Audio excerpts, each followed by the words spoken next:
Tu te abstiveste de examinar todo o seu corpo físico, o que acho louvável. Devemos renunciar a essa especulação. No entanto, há horas em que é necessário falar, para que possamos compreender e sentir as leis de Deus, que nos garantem a colheita conforme o plantio. E Miramês fez com que eu olhasse e pude observar com assombro a falta do órgão genital do enfermo, que tinha sido corroído pela doença. Fiquei assustado e perguntei: mas e essas duas criancinhas, que não têm mais de 1 e 3 anos de idade? Como pode ser? Suspirando calmamente, Miramês respondeu com benevolência: essas criaturinhas que vemos entregues às brincadeiras e sorrisos são filhos do irmão mais velho com a própria mãe. Estou te falando isso para que possas sentir o drama dessa família. Não quis examinar mais nada. Pedi desculpas a todos, pois queria ajudá-los e que começássemos logo.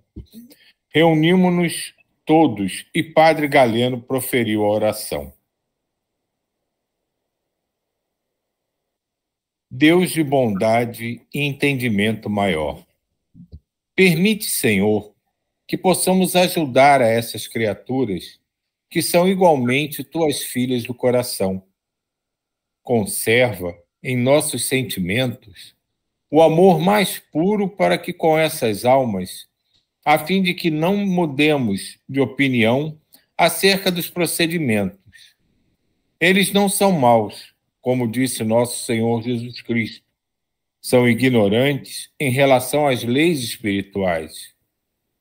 Tem compaixão dessas criaturas e dá-nos força para ajudá-las sempre. Essas crianças tão lindas que ora observamos, que sejam assistidas pelo teu amor através dos filhos maiores e que as tuas bênçãos sejam favoráveis em seus caminhos. Como condenar mais uma família pelos seus atos desajustados diante das leis naturais, se ela já se encontra condenada pelas provações que não se comparam com todos os infortúnios junto de muitas outras famílias sofredoras? Permite, Senhor, que espíritos do mais alto possam chegar até aqui, neste antro de dor, e fazer cumprir o que foi determinado pelo acentuado amor, trazido a nós pelos lábios do Cristo, quando disse aos homens sofredores: bem-aventurados os que sofrem, que serão consolados. Eis aqui, meu Deus, um punhado de irmãos que sofrem de forma inacreditável aos olhos dos que sofrem menos. Que Deus abençoe a todos. Assim seja. No ar surgiu aos nossos olhos algo como que uma nebulosa de fluidos, que se dividia em filamentos mais ou menos acentuados, de conformidade com as necessidades dos componentes daquela casa. Registramos um ar salutar, conveniente ao conforto daquelas criaturas de Deus. Fernanda encerrou nossa visita dizendo com sentimento de caridade: graças a Deus, o Senhor nos atendeu pelas mãos dos anjos. Partimos dali, animados para outras lutas, onde poderíamos conhecer novos casos para que pudéssemos servir com dignidade e compreender sem julgar. Em plena volitação, Miramês comentou: pode parar aí, mas eu só vou falar uma coisa, né, que terminou de forma perfeita. Compreender sem julgar. E ele descreve toda uma situação de que para muitos na Terra seria uma tragédia familiar, né? Um homem mais velho da casa, que deveria ser o dirigente, digamos assim, entre aspas, né, do lar, né, muito doente, ele tinha lepra, né, avançada, e a situação ali era tão confusa que as crianças mais jovens eram filhas do filho mais velho com a própria mãe.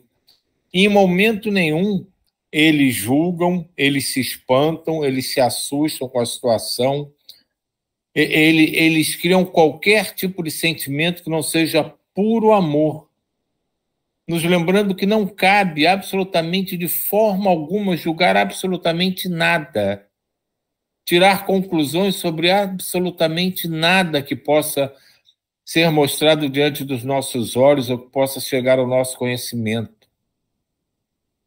Pois todos estamos numa estrada de autocrescimento, de aprendizado, de renovação, de reajuste.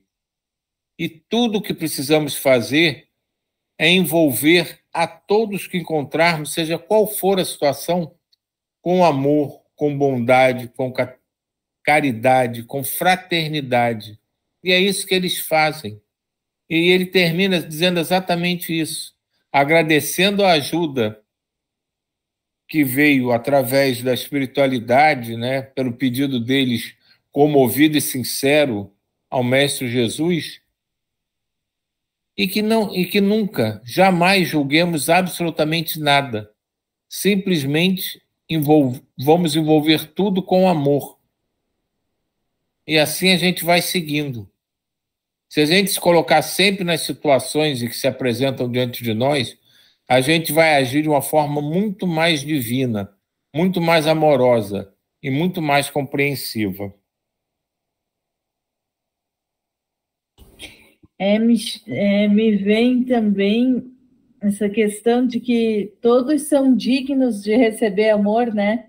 Independente de qualquer situação, e volta para aquilo que a gente já estudou tanto, né? Que tudo tem a ver com a gente que se pune, né? A gente sofre quando a gente usa aquela frase que deixa eu ver se eu lembro, que a dor é inevitável, mas o sofrimento é opcional. É isso mesmo, né? A vida traz isso aí, mas o sofrimento é a gente que se julga digno de sofrer ou indigno de não sofrer, né? Com certeza. A própria frase, né, já é um pouco deturpada pela nossa incompreensão, que diz que a dor é opcional. De fato, não é a dor, né? O reajuste, né? A gente tem que acertar os erros que a gente comete. Mas não necessariamente tem dor, porque a gente já coloca a palavra dor, porque a gente já pensa no sofrimento. E na verdade, não é uma punição, é uma consequência, né? É aquela história, né? Se eu vou botar um quadro na parede, martelar o dedo, vai doer. Mas vai doer porque eu não prestei atenção e martelei o dedo. Não é porque eu fui botar o quadro na parede. A culpa não é da parede, nem do quadro, nem de querer pôr o quadro na do parede. martelo, do prego. É isso aí. Temos que copiar o exemplo das estrelas no modo de nos portar diante de todas as situações que ocorrem no mundo. Elas estão sempre emitindo as suas luzes benfazejas e puras, sem alteração. Olha que frase linda. Seguir o exemplo das estrelas que estão lá no céu, chova, faça sol. Pode até o tempo estar nublado, a gente não está vendo, mas elas estão lá, brilhando, iluminando o universo, fazendo o que tem que fazer, sem querer saber se esse mundo está mais evoluído, ou aquele é mais evoluído, ou esse está em provas e expiações, ou esse é primitivo. Elas estão lá no universo, fazendo o que lhes cabe, e não importa quem está abaixo delas. Elas vão cumprir o papel delas. Isso é um exemplo, assim, uma frase maravilhosa para a gente. Vamos fazer o nosso papel, independente do que a gente possa achar ou imaginar. O nosso papel é nos melhorar e amar, e amar, e amar, e nos reunimos aqui para estender esse amor para onde a gente puder alcançar. E pronto, se alguém quiser pegar, ótimo. Se ninguém quiser pegar, vamos continuar amando, irradiando e jogando esse amor para o universo. porque é como o brilho das estrelas. Quando o céu nublado se desfaz, tudo fica límpido e todo mundo pode ver as estrelas novamente. E assim é o amor que a gente irradia todo dia aqui. Pode ser que um dia atinja mais quantidade dos nossos irmãos, outros dias menos, mas sempre vai envolver alguém que precisa receber amor.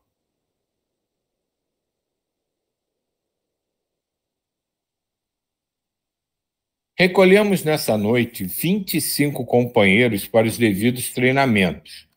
Levamos-los a um parque e lá os treinamos em volitações, fazendo com que usassem as suas próprias forças. Dali partimos para um sítio onde um casal sem filhos passava o fim de semana em descanso e meditação. Chegamos lá e fomos recebidos amavelmente por um guia espiritual que montava a guarda na residência campestre. Havia outros companheiros lotados naquela área de serviço, que atuavam nas estradas, áreas verdes, águas e campos. Entramos. O casal dormia com tranquilidade e observei logo o cordão fluídico dos dois. O fio luminoso da mulher brilhava com mais intensidade e se apresentava mais elástico, dançando no quarto como que dotado de inteligência, enquanto que o do homem se mostrava mais parado e contraído. A mulher se mostrou mais favorável ao desdobramento consciente. Miramês tocou com a ponta dos dedos o facho de luz da senhora, com os olhos semicerrados, e disse baixinho: "Vem, minha irmã, para que possamos trabalhar com Jesus pelos imensos campos que a grande vinha nos proporciona." Ela abriu serenamente os olhos, olhou para o marido e pensou: será que foi ele me chamando? Pode ser, ele sempre faz isso dormindo. Acomodou-se de novo na cama. Afrouxou os nervos, como aprendera em suas aulas de yoga, para dormir bem e acordar melhor. Miramês se aproximou mais de nossa irmã, que vamos passar a chamar de 25.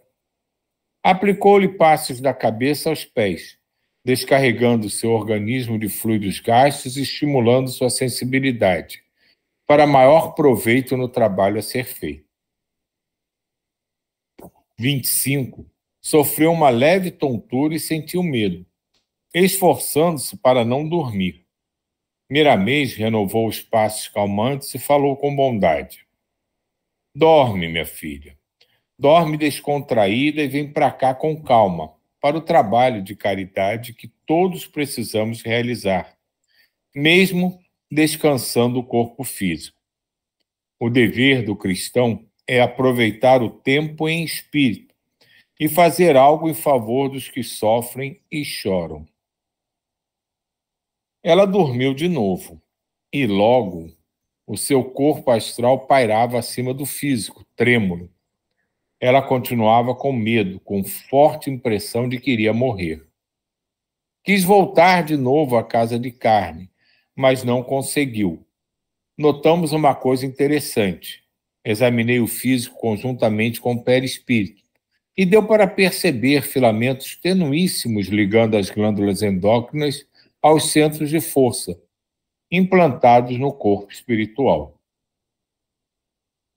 Admirado, falei comigo mesmo: meu Deus, como é engenhosa essa organização humana e divina, e como se entrelaçam as duas em uma sequência que escapa às deduções, até mesmo dos estudiosos espirituais. Esse negócio do até mesmo os estudiosos espirituais é porque muita gente vai descobrindo, vai percebendo, muita coisa a espiritualidade vai passando, mas os nuances ainda, né, são muito complexos. Então, tem muita coisa, como o Lancelin fala aqui, que ele mesmo vê e ele mesmo não sabe direito como funciona. Quer dizer, que a coisa do aprendizado é constante mesmo, aqui, lá, e por mais que a gente se aprofunde, é uma questão de clássica de estudo, né? Quanto mais você estuda, mais dúvidas você tem, de fato. Você, né? Você aprende, cada vez aprende mais, mas quanto mais a gente estudar, mais a gente se dedicar, mais novidades vão surgir, mais dúvidas irão surgir, e mais a gente vai ser estimulado em caminhar em frente. E que incrível como mostra o funcionamento orgânico do corpo físico, né? Como influencia também no espiritual. Por isso que falam tanto de comer carne, da alimentação, do álcool, né? É impressionante. Tudo é muito ligado, né? Essas ligações que ele falou ali, todas as... Porque até agora não tinham falado nisso. Você não vê isso em muitos livros, né? Todas as glândulas do corpo físico ligadas a um chakra do corpo espiritual. Quer dizer, então, a integração, né? Espírito-matéria é de um nível assim assustadoramente íntimo, que a gente não tem ideia de como isso funciona numa sintonia perfeita e íntima mesmo. Eu vi alguns estudos falando muito conectado com a respiração, né? Principalmente a produção de ectoplasma. Tá aí, né? É isso aí. Tem tudo a ver.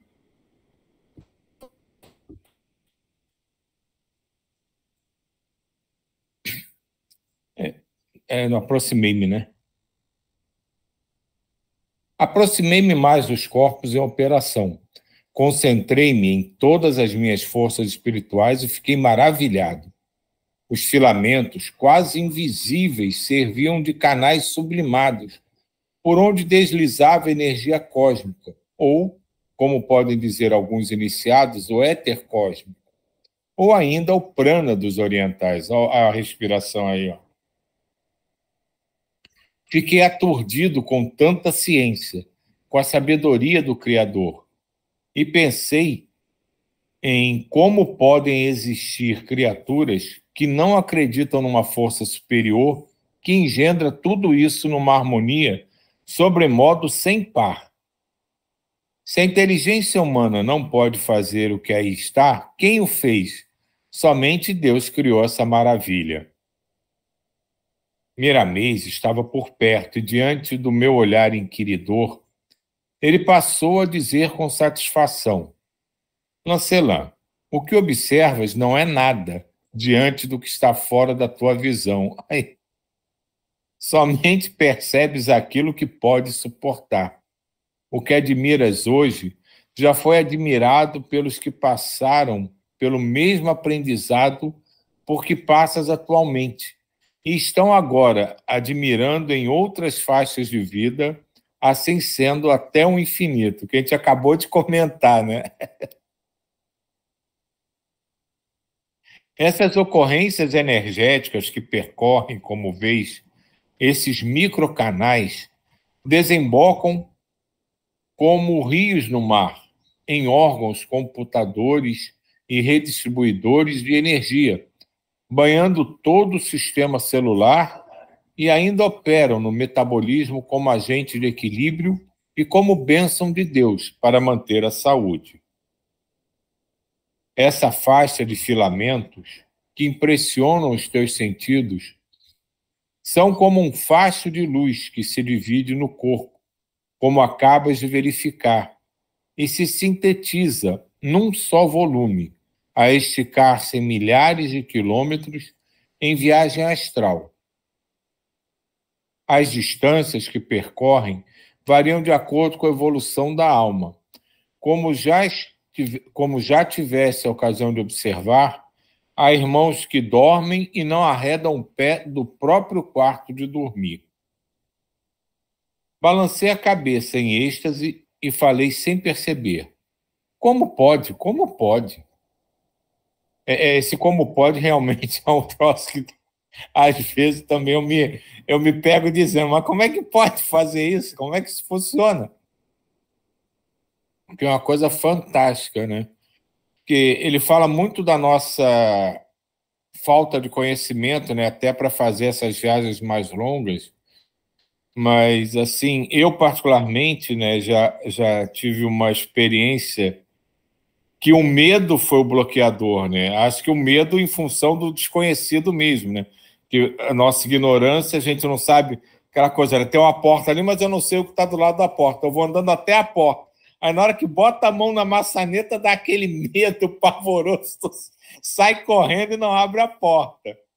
Então, eu já tive uma experiência única, que foi assim, que eu estava meio dormindo, meio acordado, e estava com muita nitidez no que eu estava vendo. Eu vinha como se fosse andando num corredor. E, de repente, eu ia andando, aquilo foi me dando um medo, que, de repente, eu não vi mais nada, eu só estava na cama. E eu acho que muito desse medo é em função do nosso desconhecimento mesmo, né? Que a gente não sabe o que vai ter ali do lado de lá da porta. E, pô, eu não quero ver, não. Sei lá o que vai ter ali, pô. Mas foi só uma vez na minha vida toda que isso aconteceu com tanta nitidez. A nossa irmã 25 já se encontrava de pé e admirada. Verifiquei o cordão de prata dela e vi que já estava unificado em um todo de luz, com uma cauda luminosa. Percebi ainda que ela mesma não notava a existência dele. Isso surgiu-me uma perturbação na mente.